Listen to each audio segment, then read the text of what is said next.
Hi guys, welcome to another episode of Kerbal Space Program with P-Soups, playing the Interstellar mod. So last episode we got a base over to Minmus and stranded Hensey out there.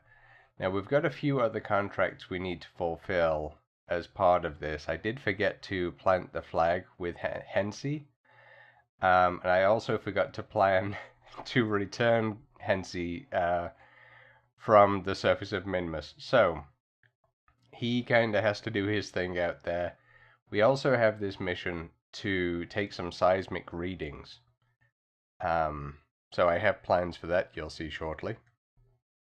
So the reason we're concentrating on contracts more than science right now is we need some cashola, some of the green. We're at 1.4 million right now. Now here's the issue.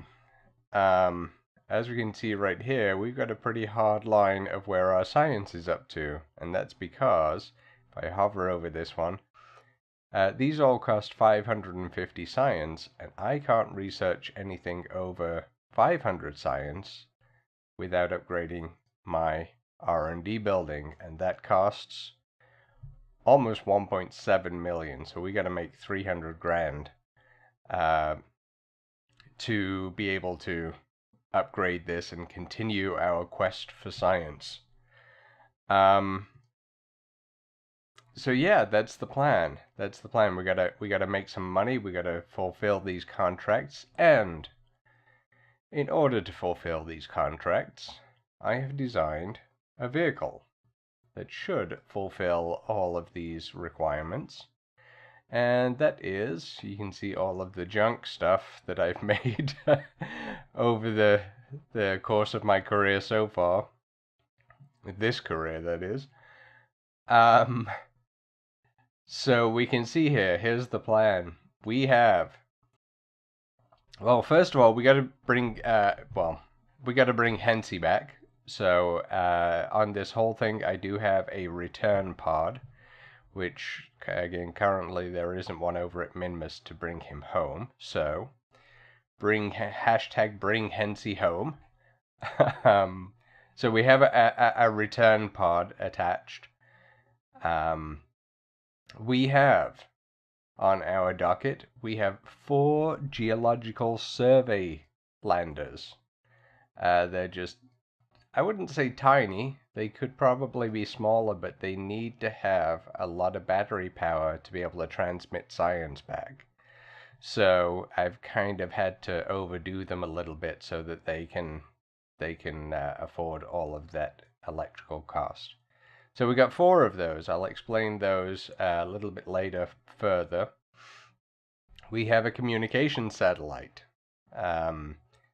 He's just going to be relaying connections back to Kerbin so that we can control our drones and whatnot. And finally, we have a rover, and he is going to be taking these readings right here. I have not seen many real-life rovers with boosters, with engines, but it wouldn't be Kerbal if it weren't a little bit strange. So that's the plan. Actually, very normal-looking rocket compared to some of the ones we've done.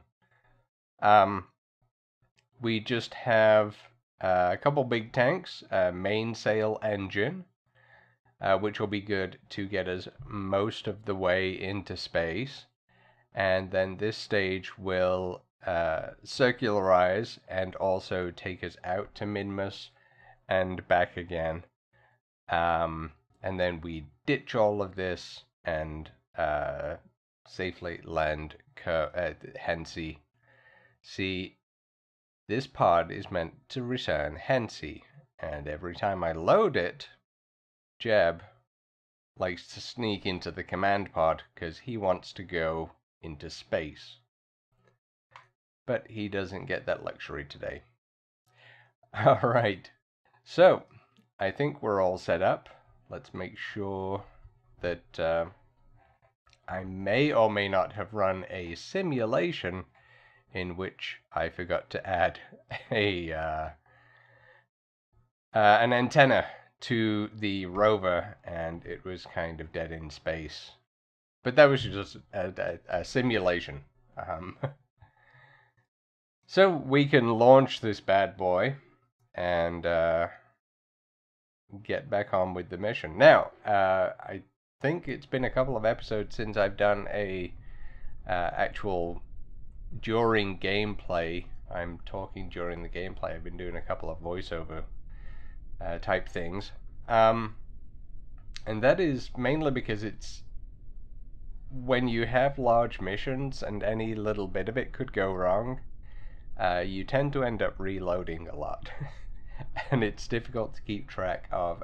Just as I'm talking, we're going to engage the autopilot for liftoff, and just go ahead and launch. I think I have this thing staged correctly. Yeah, it's when you're recording live, it can be difficult to keep track of what you've already said, what you were explaining at the time, just before something goes wrong. So it makes editing very difficult. Whereas, of course, if we just kind of chop up the video some and then comment over it, then it's a little bit easier. I'm definitely learning a whole new respect for some other YouTubers who do this, and their editing skills. I've always been impressed by the skills with which they play the games, but I'm coming to recognize good editing more and more. So with that said, I'm going to get this thing the rest of the way into space, and probably over to Minmus. We're climbing towards orbital speeds. So yeah, I will probably see you guys once we have our Minmus encounter.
Okay, so here we are at Minmus, and I just realized that I hadn't shared my fairings, and that has affected our delta V, so we don't have as much delta V available for maneuvers now.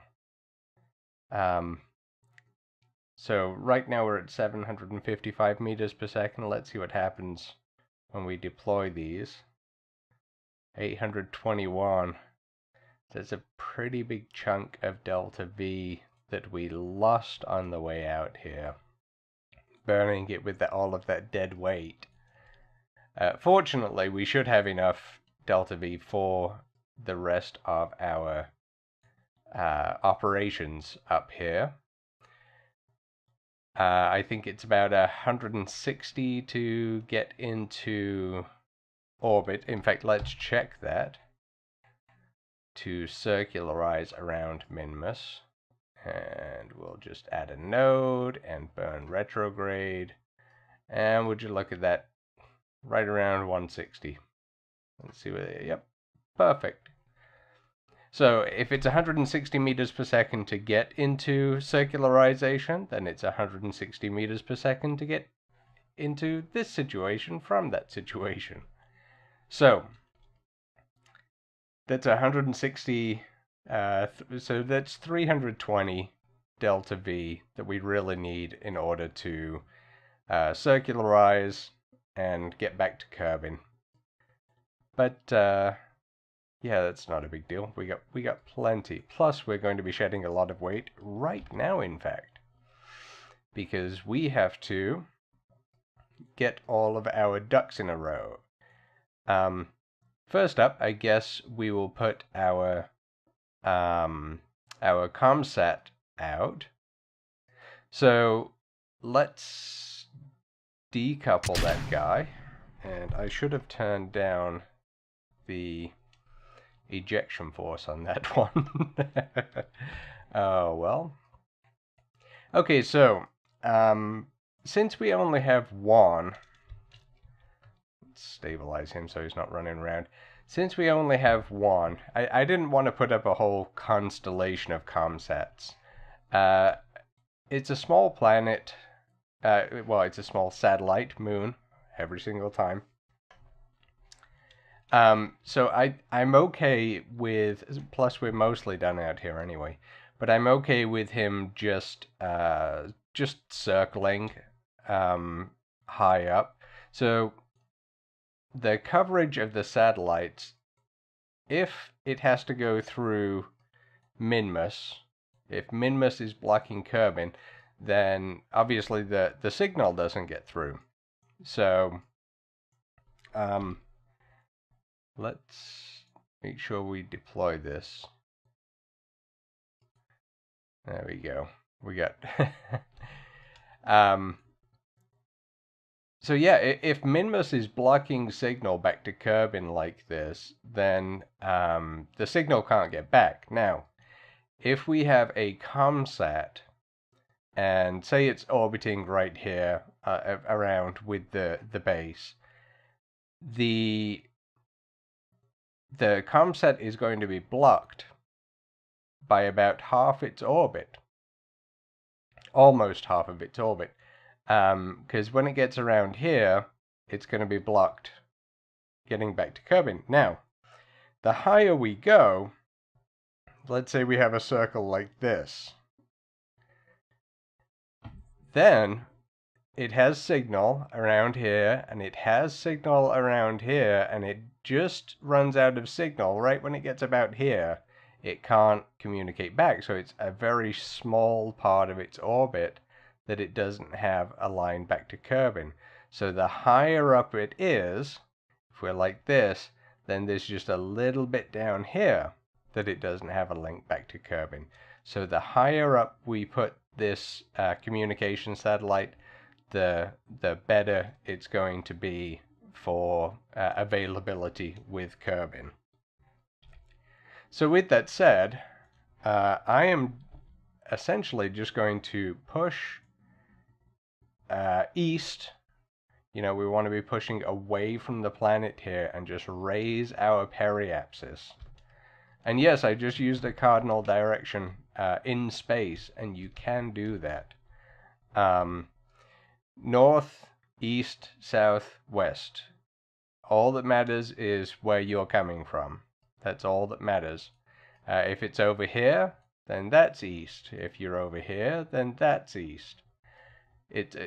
East is always to your right, as long as you're looking from the perspective of the vehicle. And that does help, you know. Right now I know that I want my periapsis to be over here, so I can say, yeah, I want it to go east. So we're on our east marker here, and I'm just going to, first of all, stage so that my engine is in play, and I'm going to burn east. And we can see that periapsis rising, and I don't know how far we can take this without flying back off. I guess let's go for a million meters. 1,000 kilometers. There we go. That looks pretty good. I kind of like that. So let's go ahead and circularize at, or add a, oh, we don't have MakeJab to help us out, and that's fine. So we just do that, and we ever so gently bring this into what looks like a symmetric orbit. I'm not too hugely worried about this orbit.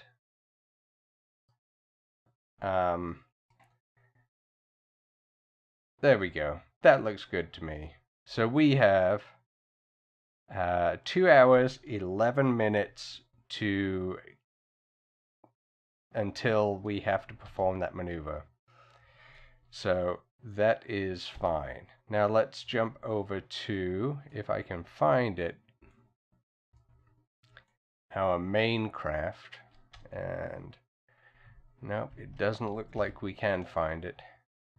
And I'm just going to rename this real quick so that it's, so this is Minmus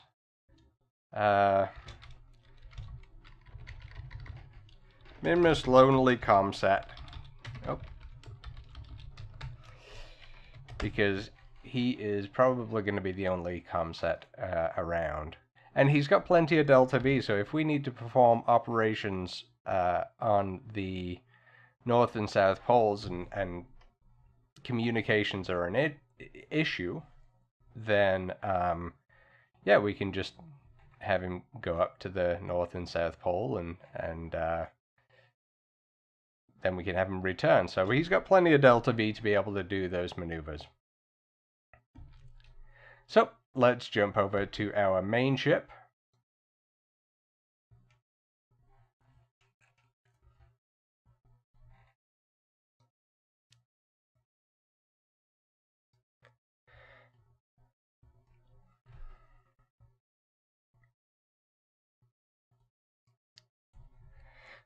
So next up, the next thing that we want to be able to do is get our rovers, our rover, up above to where these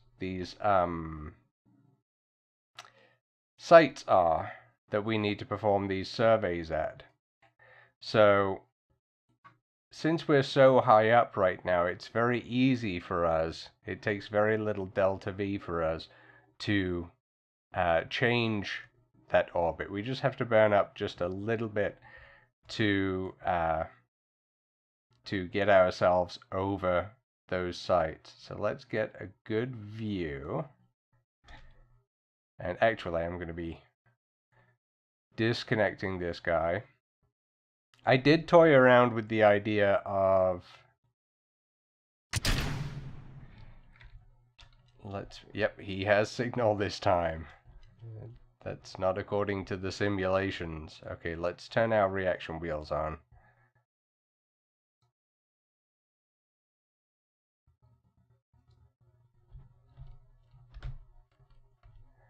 Okay, that is a problem.